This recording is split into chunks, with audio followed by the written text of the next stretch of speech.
안녕하세요. 김성길 목사와 함께하는 GTS 말씀 묵상 시간입니다. 오늘은 제 8주차의 4일째 묵상입니다. 4일째와 5일째는 관계를 잘 갖기 위한 주제를 가지고 묵상을 합니다. 창세기 1장 27절로 31절을 보면 우리 사람은 관계 속에서 살도록 창조가 되었습니다. 네 가지 관계죠. 먼저 하나님과의 관계, 그 다음 나 자신과의 관계, 그 다음에는 다른 사람들과의 관계, 가족이나 다른 사람, 그 다음에는 이제 주변의 환경, 만물, 업무, 내가 하는 일들, 이런 것들과의 관계죠. 관계를 잘 가지면 행복하고 성공합니다. 관계가 깨지면 힘들고 어렵죠. 예수님이 십자가에 죽으신 것은 바로 이 깨진 관계들을 다시 회복시켜 주려고 하신 거죠. 그래서 우리 신앙인들은 특별히 관계를 잘 가질 수 있는 능력을 가져야 하는 것입니다. 오늘은 그 네 가지 관계 중에서 이 넷째 날은 하나님과의 관계, 주님과의 관계를 잘 갖기 위한 주제로 묵상을 합니다. 하나님과의 관계를 어떻게 하면 잘 가질 수 있을까요?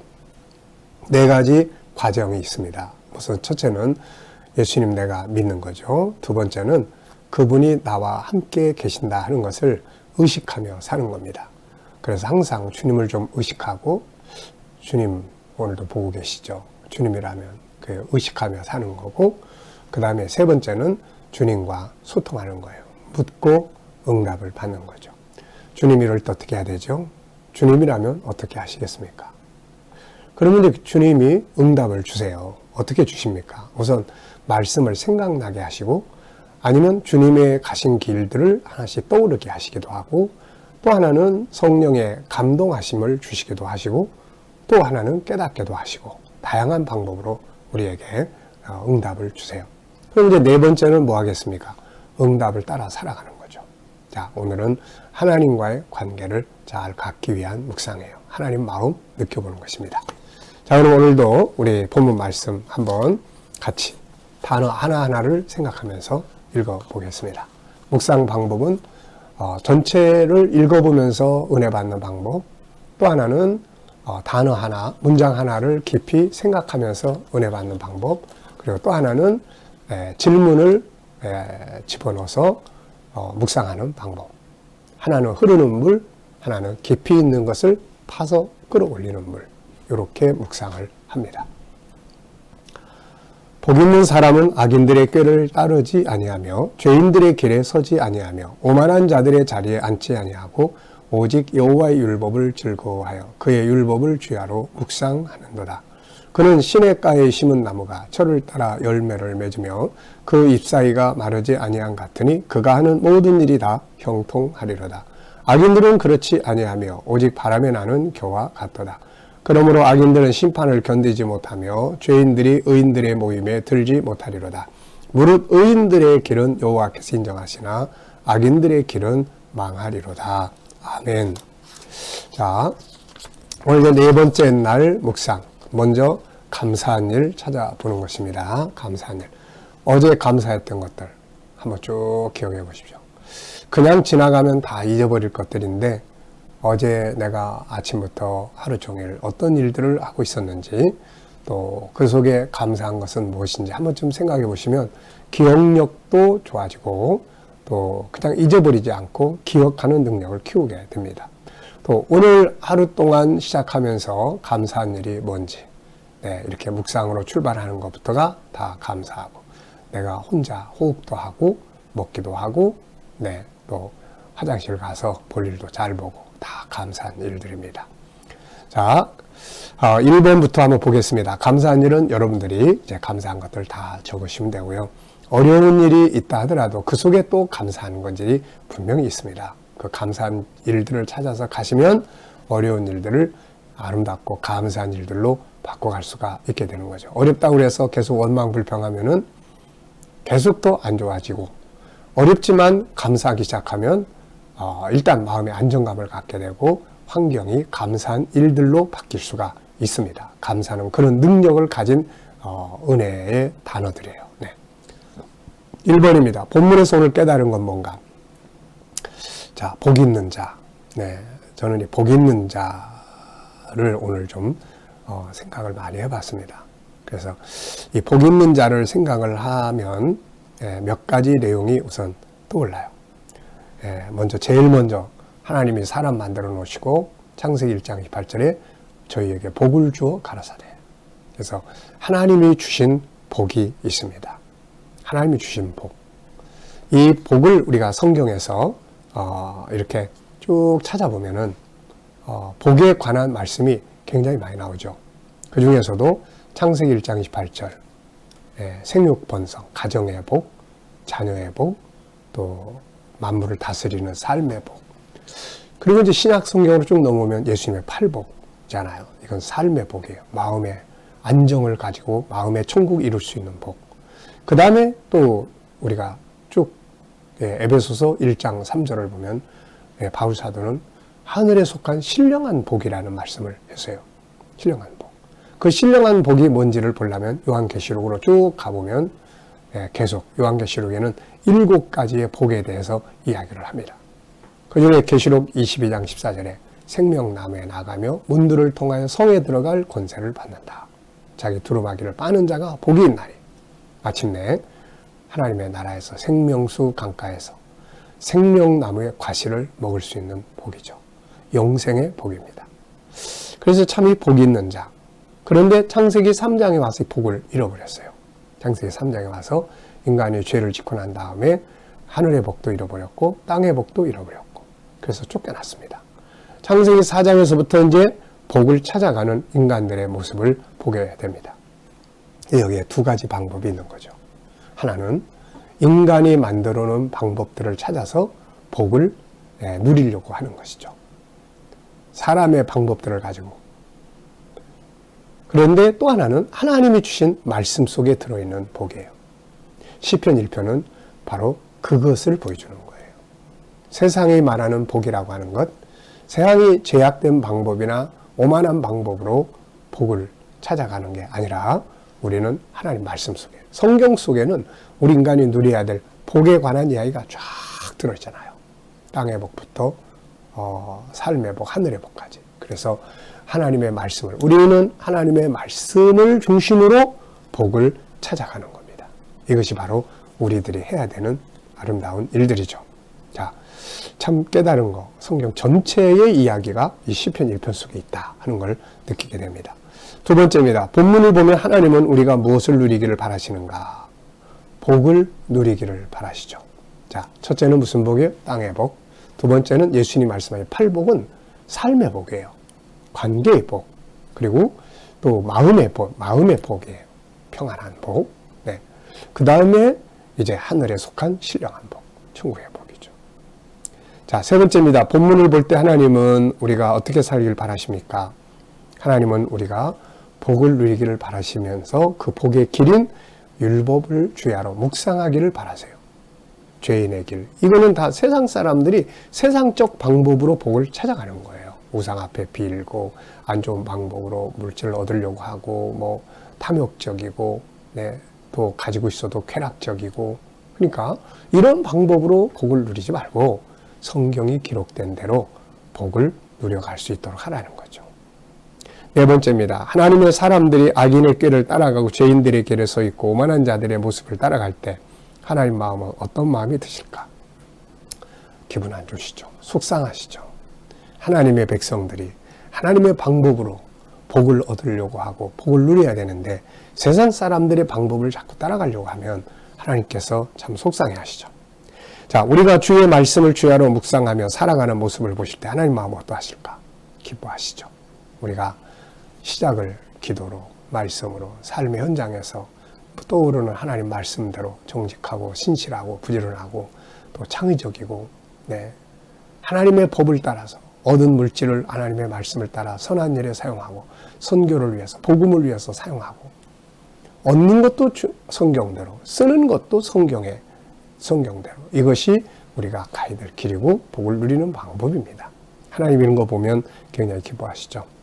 자, 매일 묵상을 통해서 일어나는 일들은 뭔가? 자, 여러분 묵상을 하시면 어떤 일들이 일어납니까? 묵상을 하시다 보면 어떤 유익이 오죠? 자, 우선 저는 마음의 역동성이에요. 이게 참 좋은 것 같아요.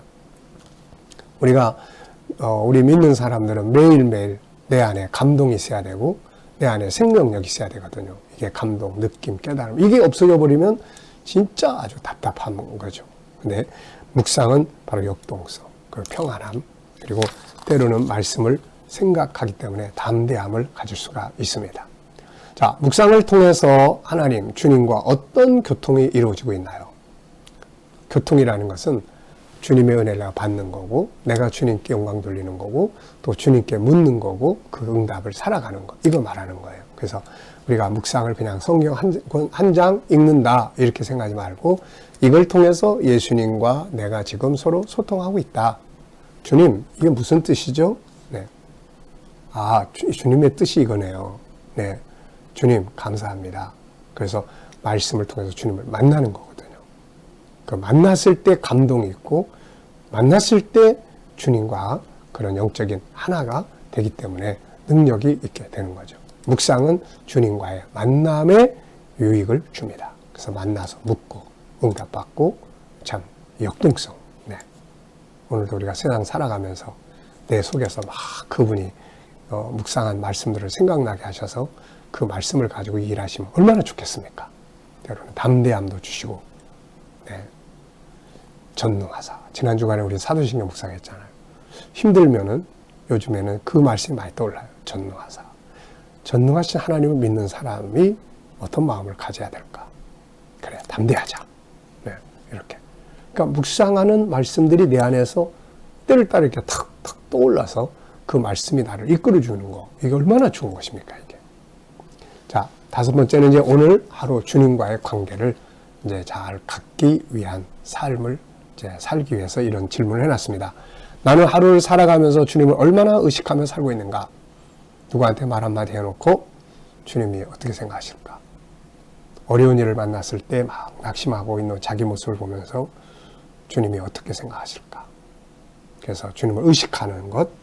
그 다음에 나는 주님에게 하루 몇 번이나 주님 어떻게 할까요를 물어보고 있는가? 많이 물어보셔야 됩니다. 수시로. 어떤 일이 생겼을 때, 어떤 일을 처리할 때, 예수님 이럴 때 저는 어떻게 해야 되죠? 주님이라면 어떻게 하시겠습니까? 그리고 한번 눈을 감고 가만히 생각을 해보세요. 주님이라면 어떻게 하시겠어요? 주님이라면 어떻게 하시겠습니까? 주님 원하는 게 뭐예요? 제가 어떻게 하기 원하세요? 그러면은 그분이 말씀을 딱 생각나게 하실 때도 있고, 범사에 감사해라. 또 말씀이 생각나요. 네. 하나님을 사랑하는 자, 그 뜻대로 부르심 받은 자들이 모든 것이 합력하여 선을 이루느니라. 또 때로는 주님이 걸어가신 발자취들을 떠오르게 해요. 가야바야 법정에 쓰셔서 그 수많은 사람들 앞에서 모욕을 당하시면서도 묵묵히 자기 길을 가신 그분. 또 어떤 때는 저한테 물어보세요. 네. 네가 왜 목사가 됐니? 네. 목사로서 가야 될 길이 뭐냐? 그분이 때로는 나에게 질문을 하세요. 어떤 때는 확신을 줍니다. 막 기도하는 마음이 뜨거워져요. 어떤 때는 성령께서 감동을 주세요. 우리 아버지를 위해서 제가 막 기도할 때, 그때 군에 막 입대했을 때인데 휴가 나와가지고 아버지가 암으로 세상 떠나시기 전에 새벽마다 가서 기도하는데 금요일 날 새벽 시간에 성령께서 내 마음에 편안함을 주시는 거예요. 그러면서 네 아버지의 영혼은 내가 책임을 진다. 하나님이 내가 맡을 것이다. 라는 확신을 주는 거예요. 그래서 제가 그때 다니던 교회 사모님한테 사모님 오늘 이런 마음이 들어요. 하나님이 아버지 영혼을 담당하신다고요. 네. 어떤 때는 이렇게 확신을 주실 때도 있고 어떤 때는 막 생각나게 하실 때도 있고 어떤 때는 저한테 질문하실 때도 있고 그분의 살아간 삶의 현장을 떠오르게 하실 때도 있고 정말 다양하게 응답을 주십니다. 네. 자, 그래서 주님 어떻게 할까요를 많이 물어보시고 그리고 살아보시기 바랍니다. 그 속에서 주님이 일하시는 것들을 경험할 수가 있게 되는 것이에요. 오늘 말씀 속에서 느껴지는 하나님의 마음은 무엇인가? 주신 복을 누려라. 그리고 복을 누리기 위해서 축복의 복에 대해서 기록한 율법을 주야로 묵상해라. 네. 자, 질문 2개 만들어 봤습니다. 복습 질문을 오늘 적어봤는데요. 하나는 우리가 누릴 복은 무엇인가? 전 세 가지. 첫째는 창세기 1장 28절, 둘째는 마태복음 5장 3절, 세 번째는 에베소서 1장 3절. 창세기 1장 28절은 땅의 복이에요. 생육, 번성, 가족, 하늘, 땅, 바다 다스리는 직업, 이런 것들이. 예수님이 말씀하신 마태복음 5장 3절부터의 8복은 관계의 복이에요. 관계의 복, 마음의 복입니다. 평안함, 심령이 가난한 자, 애통하는 자, 긍휼히 여기는 자, 화평케 하는 자, 의에 줄이고 목마른 자, 온유한 자, 다 이게 마음이 평안하게 하는 마음의 복입니다. 그렇게 살면 현실도 잘 되는 거죠. 두 번째는 우리가 복을 누리는 길은 무엇인가? 우리가 복을 누리기 위해서 축복의 길로 가야 되는데 그 길은 율법 속에 들어있습니다. 그래서 하나님 우리에게 복을 주신 것은 복을 누리게 하심이잖아요. 신명기 28장 1절 나가도 들어가도 복을 받게 된다. 뛰어난 민족이 되게 한다. 신명기 10장 13절에 너희의 행복을 위해서 내가 너희에게 준 내 율법을 내 계명을 지켜라. 이 성경 속에 하나님의 법 속에 말씀 속에 우리가 누릴 축복의 길이 쫙 펼쳐져 있다는 거 기억하시기 바랍니다. 자, 오늘은 하루 동안 살아가시면서 주님 어떻게 할까요? 주님이라면 어떻게 하시겠습니까? 많이 물어보시고 그 속에서 답을 찾아서 하루를 행복하고 승리하는 귀한 복된 날 되시기 바랍니다. 기도하고 마치겠습니다. 주님 감사합니다. 오늘도 시편 1편 복 있는 자의 삶을 우리가 누리게 하여 주시옵소서. 복을 누리기 위해서 하나님의 말씀을 주야로 묵상하고 말씀 가운데 있는 축복의 길로 걷게 하여 주시옵소서. 주님 오늘도 우리 자녀들과 또 우리 친척들, 이웃들, 동료들 중에 믿지 않는 자들은 다 주께로 돌아오게 하여 주시고 또 우리 자녀들과 또 성도들 살아가는 삶의 현장마다 함께 하셔서 코로나 바이러스로부터 머리털 하나 상하지 않도록 지켜 보호하여 주시고 또 하나님 저들이 믿음으로 일하는 직장과 사업장들이 형통하게 하시며 저들이 가진 꿈과 비전들이 주 안에서 아름답게 다 이루어지게 하시고 새로운 일터를 찾는 사람들에게는 하나님 기뻐하시는 좋은 일터들이 예비되어지도록 은혜의 표 주시옵소서. 치유받는 성도들에게는 주님의 피 묻은 손으로 어루만져 주시고 말씀과 성령의 감동으로 능력으로 역사하셔서 온전함을 이루게 하여 주시옵시고 이 나라와 민족을 붙들어 주시고 지켜주시며 이 땅에서 코로나 바이러스가 속히 소멸되게 하여 주시고 나라의 지도자들에게는 지혜와 총명을 주셔서 이 나라를 바른 길로 이끌어가게 하여 주옵소서. 주님, 세계 곳곳에 있는 선교사님들과 저들의 사역 가운데 함께하여 주시고 이슬람권, 공산권, 힌두권, 불교권에서 또 핍박받는 교회와 성도들을 지켜주셔서 저들이 담대하게 승리하도록 은혜의 표 주시옵소서. 감사하며 예수님의 이름으로 기도하옵나이다. 아멘.